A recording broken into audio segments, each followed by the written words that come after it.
Good evening and welcome to tonight's regional news. A cruise ship carrying more than 4,500 passengers in the Caribbean became the latest to be turned away from ports amid fears of the coronavirus, this time in Jamaica and the Cayman Islands, according to a report.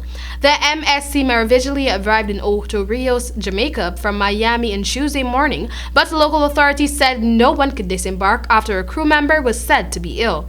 The Filipino worker who had traveled to Miami from Manila developed symptoms of common flu and tested positive to type A influenza while on board MSC Cruises, the ship's owner and operator said. But Jamaican authorities were concerned that the man might have the coronavirus. The company said, adding that the worker has been diagnosed with, I quote, common seasonal flu, end of quote, and is recovering. The Jamaican Ministry of Health and Wellness said in a statement that the ship was denied access to the port after, I quote, it was discovered that a crew member was placed in isolation on board.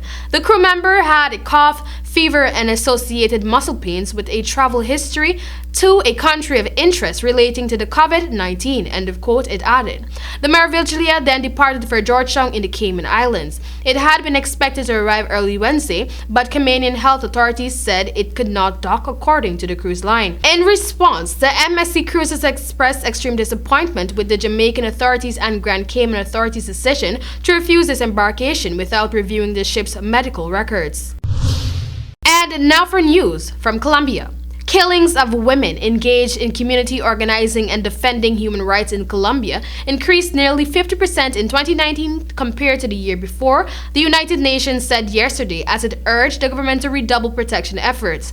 Violence against so-called social leaders has become a top issue for the government of President Ivan Duque, who has faced frequent criticism from the international community, non-governmental organizations, and human rights activists for not doing enough to stop the killings. Last year, 108 human rights defenders of all genders were killed, the Office of the United Nations High Commissioner for Human Rights told journalists, with 10 cases still being verified. 15 of the activists murdered were women.